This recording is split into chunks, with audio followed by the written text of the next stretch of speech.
వైనాడ్లో ఆమె ప్రభంజనం అన్నకు షాక్ ఇస్తూ పార్టీకి బూస్టప్ పెంచుతూ మహా ఓటమి నుంచి కాస్త ఉపశమనం కలిగిస్తూ భారీ మెజార్టీతో గెలిచారు. నిరుత్సాహంతో కొట్టుమిట్టాడుతున్న గ్రాండ్ ఓల్డ్ పార్టీలో ఉత్సాహాన్ని నింపారు. అరంగేట్రమే అదరగొట్టిన ఆమె ఇక ముందు సౌత్ లో కీ రోల్ పోషించబోతున్నారా? అన్న నార్త్ లో, చెల్లి సౌత్ లో చక్రం తిప్పబోతున్నారు. ఎవరెస్ట్ లా ఎదుగుతున్న ప్రత్యర్థిని ఢీకొట్టేందుకు ఇండియా కూటమి తన బ్రహ్మాస్త్రాలను సిద్ధం చేయబోతోందా?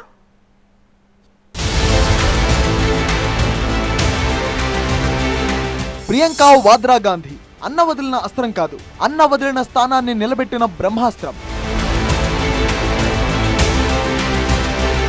ప్రియాంక గాంధీ వాయనాడ్ ఉప ఎన్నికల్లో అన్నకే షాక్ ఇచ్చారు. అది మామూలు షాక్ అయితే కాదది.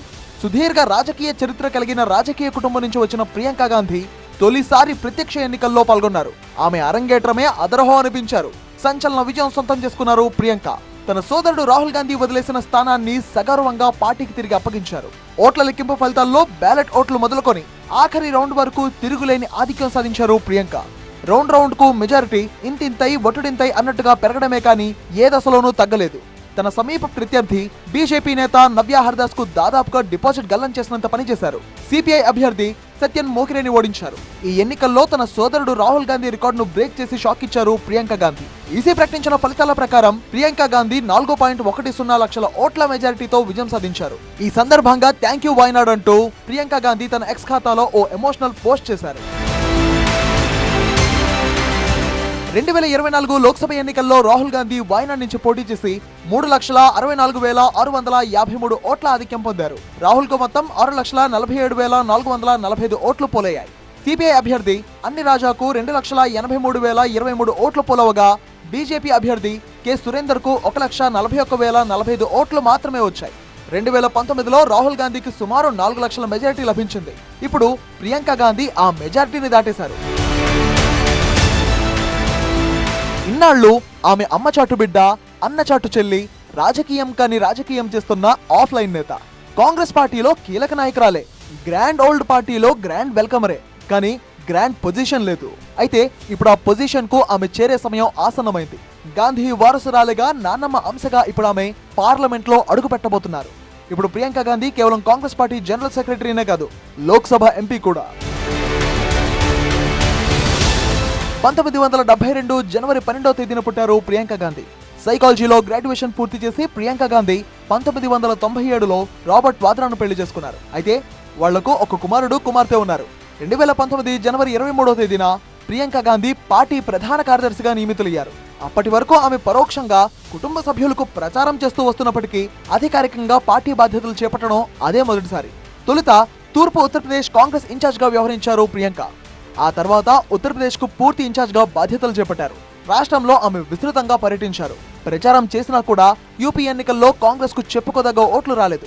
అయినా సరే ధైర్యం కోల్పోకుండా నిరంతరం ఉత్తరప్రదేశ్ లో ప్రజా సమస్యలపై ఆందోళనలు, ఉద్యమాలు చేస్తూ వచ్చారు. ముఖ్యంగా రాహుల్ గాంధీ రాజకీయానికి కూడా ఆమె కుడిభుజం లాంటి వారు. అన్నకు సపోర్ట్ గా ర్యాలీలు చేయడం, అన్నకు మద్దతుగా ఆయన చేసే కార్యక్రమాల్లో పాల్గొనడం, పార్టీ చెప్పిన పనులు ఓ క్రమశిక్షణ గల కార్యకర్తగా నెరవేర్చడం, ఇవి మాత్రమే ప్రియాంకకు తెలిసిన రాజకీయం. యూపీలో కాంగ్రెస్ ఓటమి తర్వాత 2022 చివరిలో జరిగిన హిమాచల్ అసెంబ్లీ ఎన్నికల్లో ఆమె పేరు మరోసారి దేశమంతా మార్మోగింది. హిమాచల్ ఎన్నికల్లో తెర వెనుక ఉండి అన్ని తానే నడిపారు ప్రియాంక. అప్పటి నుండి పార్టీలో కీలక ప్రచారకర్తగా మారారు. ఇక సోనియా గాంధీ ప్రత్యక్ష ఎన్నికల్లో పాల్గొనను అని ప్రకటించిన మరుక్షణం తల్లి స్థానాన్ని ఆమె భర్తీ చేయబోతున్నారని ప్రచారం జోరుగా సాగింది. కానీ అనూహ్యంగా రాయ్బరేలీ నుంచి రాహుల్ పోటీకి దిగారు. లోక్సభ ఎన్నికల్లో విస్తృత ప్రచారం కోసమే ఆమెను పోటీ నుంచి దూరంగా ఉంచారని టాక్. నానమ్మలోని తెగువ, అమ్మలోని రాజకీయ చతురత, అన్నలా పోరాడే తత్వం, ఇవన్నీ కలగలిపిన ప్రియాంక ప్రజా జీవితంలోకి రావాలని, పార్టీకి పునర్వైభవం తేవాలని కాంగ్రెస్ లోని ప్రతి కార్యకర్త కోరిక, చిరకాల వాంఛ. కానీ ఆమె ఏనాడు ప్రత్యక్ష రాజకీయాల్లోకి రావాలని తొందరపడలేదు. కేవలం పార్టీ ఆదేశాలను పాటించే ఓ సాధారణ కార్యకర్తగానే తనను తాను పరిచయం చేసుకున్నారు. కానీ కాంగ్రెస్ కార్యకర్తలు, నేతలు, ముఖ్యంగా గాంధీ కుటుంబాన్ని అమితంగా ప్రేమించే నాయకులు ఆమె రాక కోసం కళ్లల్లో ఒత్తులు వేసుకొని రోజులు కాదు దశాబ్దాలుగా వెయిట్ చేస్తూ వస్తున్నారు. ఇన్నాళ్లకు వారందరి కోరిక ఫలించింది. వాయనాడ్ ఉప ఎన్నికల్లో ప్రియాంక గాంధీ పేరు అనౌన్స్ చేయగానే ప్రతి కాంగ్రెస్ కార్యకర్త మనసు పులకించింది. ఇప్పుడు వాయనాడ్ నుంచి విజయం సాధించడంతో దక్షిణాది నుంచి ప్రాతినిధ్యం వహించిన గాంధీ కుటుంబంలోని మూడో వ్యక్తిగా గుర్తింపు పొందారు. ఇది వరకు ఇందిరాగాంధీ, రాహుల్ గాంధీ ఇక్కడి నుంచి ప్రాతినిధ్యం వహించారు. అంతేకాదు ఒకేసారి ముగ్గురు గాంధీ కుటుంబ సభ్యులు చట్టసభల్లో ఉంటారు. ఇప్పటికే సోనియా గాంధీ రాజ్యసభ సభ్యురాలుగా ఉన్నారు.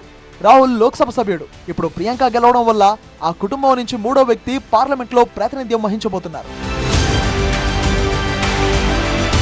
సో ప్రియాంక గాంధీ విజయంతో కాంగ్రెస్ నేతలు ఎంతో కాలంగా ఎదురు చూస్తున్న పరిణామానికి సంబంధించిన మొదటి అడుగు పడింది. మొన్నటిదాకా సోనియమ్మ తర్వాత కాంగ్రెస్ కు దిక్కు మొక్కు రాహులే. ఖర్గే పార్టీ పగ్గాలు చేపట్టినా ఆధిపత్యం గాంధీ కుటుంబానిదే. రాహుల్ గాంధీ పార్టీ పగ్గాలు చేపట్టినా గత ఎన్నికల్లో అనుకున్న ఫలితాలను సాధించలేకపోయింది. ఇప్పుడు రాహుల్ కు ప్రత్యామ్నాయం గాంధీ కుటుంబం నుంచే ప్రియాంక రూపంలో కనిపిస్తున్నారు అన్న చర్చ సాగుతోంది. ముఖ్యంగా సౌత్ లో ప్రియాంక, నార్త్ లో రాహుల్ గాంధీ, అక్కడ అన్న, ఇక్కడ చెల్లి కాంగ్రెస్ కు శ్రీరామరక్ష కాబోతున్నారు అన్న కొత్త చర్చ పార్టీలో మొదలైంది. వాయనాడులో ప్రియాంక గాంధీ గెలవడం పెద్ద విషయం కాదు. దేశమంతా మిత్రపక్షాలుగా ఉన్న కమ్యూనిస్టులు, కాంగ్రెస్, కేరళలో మాత్రం ప్రత్యర్థులు. అయినప్పటికీ కూడా కాంగ్రెస్ పార్టీ వాయనాడులో వరుసగా గెలుస్తూ వస్తోంది. పోటీ చేసిన 2 సార్లు కూడా దాదాపు 4 లక్షల మెజారిటీని రాహుల్ గాంధీకి ఇచ్చారు అక్కడి ప్రజలు. ఈసారి ఉప ఎన్నికల్లో కూడా ప్రియాంక గాంధీదే విజయం. అయితే ఎంపీ అవ్వడం ప్రియాంక గాంధీకి పెద్ద విషయం కాదు. అంతకు మించిన మిషన్తోనే ఆమె దక్షిణాదిలో అడుగు పెడుతున్నారని కాంగ్రెస్ వర్గాలు చెబుతున్నాయి. వాయనాడ్ నుంచి ఎంపీగా గెలిచిన తర్వాత దక్షిణాది మొత్తం కాంగ్రెస్ పార్టీని చక్కదిద్దుకునే ప్రయత్నాలను ఆమె చేయనున్నారు. కాంగ్రెస్ పార్టీకి దక్షిణాది చాలా ముఖ్యం. వచ్చే పార్లమెంట్ ఎన్నికల్లో 4గోసారి ఓడిపోకుండా ఉండాలంటే కర్ణాటక, తెలంగాణలో పార్టీని చక్కదిద్దుకోవాలి. ఏపీలో వచ్చిన అవకాశాలని వినియోగించుకోవాలి. కర్ణాటకలో అంతర్గత కుమ్ములాటతో ఆ పార్టీ ఇబ్బంది పడుతోంది. తెలంగాణలో అంది వచ్చిన అవకాశాన్ని నిలబెట్టుకోవడానికి తీవ్రంగా శ్రమించాల్సి రావచ్చు. కేరళలోనూ కాంగ్రెస్ కు ఆమె స్టార్ లీడర్ గా ఉంటారు. వాయనాడ్ ఎంపీ హోదాలో ఇక ప్రియాంక ఆ ప్రయత్నాలు చేస్తారని అనుకోవచ్చు. కాంగ్రెస్ మరోసారి ఢిల్లీలో అధికారంలోకి రావాలంటే ప్రియాంక గాంధీ ప్రయత్నాలు కూడా కీలకమే. ఇక రాహుల్ గాంధీ నార్త్ బెల్ట్ లో కీలక పాత్ర పోషించబోతున్నారు. భారత్ జోడో యాత్రతో టోటల్ దేశంపై ఫోకస్ ను తన వైపు తిప్పుకున్నారు రాహుల్. అయితే లోక్సభ ఎన్నికల్లో పూర్తి ప్రభావం చూపలేకపోయినా కాంగ్రెస్ ఆ మాత్రం విజయం సాధించడంలో రాహుల్ జోడో యాత్ర కీలకమైందంటున్నారు విశ్లేషకులు. సో సౌత్ లో చెల్లి, నార్త్ లో అన్న, ఇక కాంగ్రెస్ కు పునర్వైభవం తేవడమే తరువాయి అన్నట్టుగా ఇప్పుడు కాంగ్రెస్ లో ఉత్సాహం ఉరకలెత్తుతోంది. మరి చూడాలి అన్నా చెల్లి బలం గ్రాండ్ ఓల్డ్ పార్టీకి రాబోయే ఎన్నికల్లో గ్రాండ్ విక్టరీ అందిస్తుందా లేదా?